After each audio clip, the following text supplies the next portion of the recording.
بسم اللہ الرحمن الرحیم قال النبی صلی اللہ علیہ وسلم ما ترکت بعدی فتنة اضر علی الرجال من النساء۔ حضور علیہ الصلاۃ والسلام کا فرمان علی شان ہے کہ میرے بعد مردوں کے لیے عورتوں کا فتنہ سب سے زیادہ نقصان دہ ہوگا۔ بخاری شریف اور مسلم شریف کی یہ روایت ہے، اور ایک روایت کے اندر یہ ہے کہ النساء حبائل الشیاطین، کہ عورتیں جو ہیں وہ شیطان کے اسباب اور وسائل ہیں۔ بہقی شریف کے اندر یہ روایت جو ہے وہ موجود ہے۔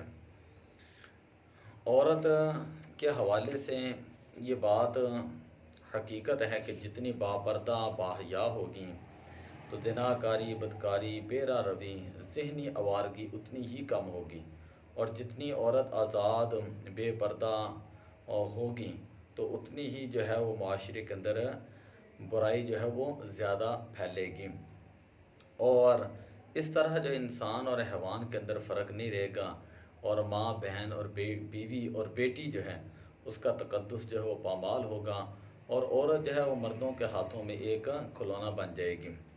چونکہ بے پردگی، زناکاری اور بدکاری اور بے راہ روی اور ذہنی آوارگی کا ایک اہم ترین ذریعہ ہے، اس لیے شریعت اسلامیہ نے عورت کو پردہ کی سخت تاکید فرمائی ہے۔ میں 3-4 جو ہے وہ اسباق کے اندر کہ پردے کے احکام قرآن کی روشنی میں، پردے کے احکام احادیث کی روشنی میں آپ کے سامنے رکھوں گا، لیکن ابھی صرف اور میں صرف یہ بتانا چاہتا ہوں کہ عورت کا معنی کیا ہے، مستورات کا معنی کیا ہے، خواتین کا جو معنی ہے اس کا کیا معنی ہے، عورت کے لفظ کا کیا معنی ہے، مستورات کے لفظ کا کیا معنی ہے، خواتین کے لفظ کا جو ہے وہ کیا معنی ہے، اور ان معنوں کو سنیں تو آپ کو پتہ چلے گا کہ عورت، مستورات اور خواتین ان سب میں شرافت، حیا، حجاب اور پردے کا مفہوم پایا جاتا ہے۔ مثلا عورت کا معنی ہے وہ چیز جسے چھپایا جائے اور شرم و حیا کے باعث اسے پردے میں رکھا جائے۔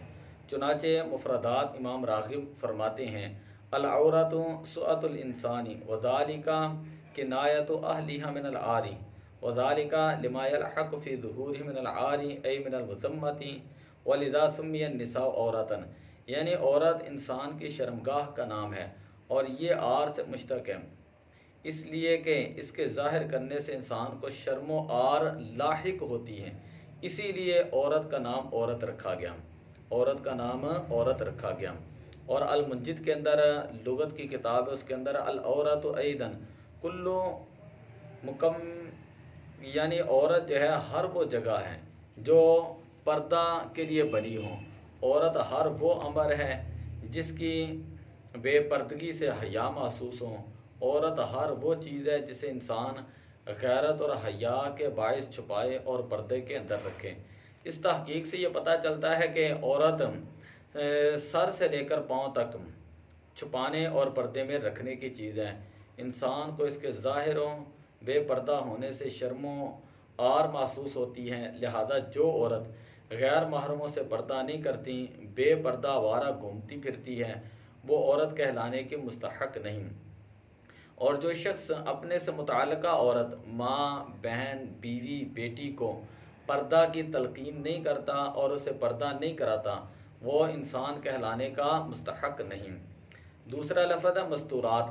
مستورات کا صیغہ ہی لفظ ستر سے بنا ہے، اور ستر کا معنی بھی چھپانا، پردے میں رکھنا اور حیا کرنا ہے، لہذا مستورات کا مطلب ہوا پردہ والیاں اور حیا والیاں۔ تو اس سے پتہ چلتا ہے جو مستورات پردہ اور حیا سے بیزار ہیں وہ سچی مستورات نہیں ہیں، بلکہ مستورات کہلانے کی وہ مستحق بھی نہیں ہیں۔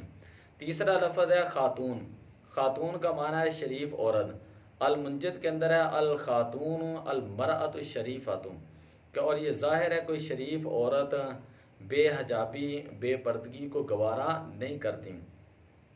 ان لفظوں کی تحقیق سے پتہ چلتا ہے کہ عورت، خاتون اور مستورات کے نام میں پردہ جو ہے وہ چھپا ہوا ہے، اور حقیقت کے اندر اصول، قواعد اور ضوابط سے یہ پتہ چلتا ہے شرم و حیا اور پردہ و شرافت کو یہ عورتیں اپنائیں، ورنہ یہ اپنے آپ کو عورت نہ کہیں۔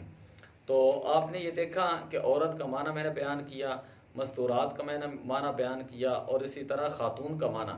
خاتون کا معنی بھی آپ نے سن لیا کہ خاتون کا معنی ہوتا ہے شریف عورت، اور عورت کا معنی ہوتا ہے چھپانے والی چیز، شرمگاہ کو کہا جاتا ہے۔ اسی لیے انسان شرمگاہ کو ڈھانپ کے رکھتا ہے کہ کسی کو اگر نظر آئے تو اس سے آر محسوس ہوتی ہے۔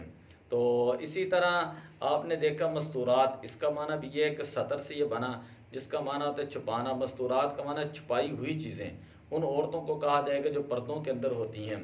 تو اگلے سبق کے اندر میں آپ کو یہ بتاؤں گا کہ پردہ جو ہے وہ قرآن کریم کی روشنی میں، پردہ قرآن کریم کی روشنی میں۔ الصلاۃ والسلام علیک یا رسول اللہ وعلی آلک و اصحابک یا حبیب اللہ۔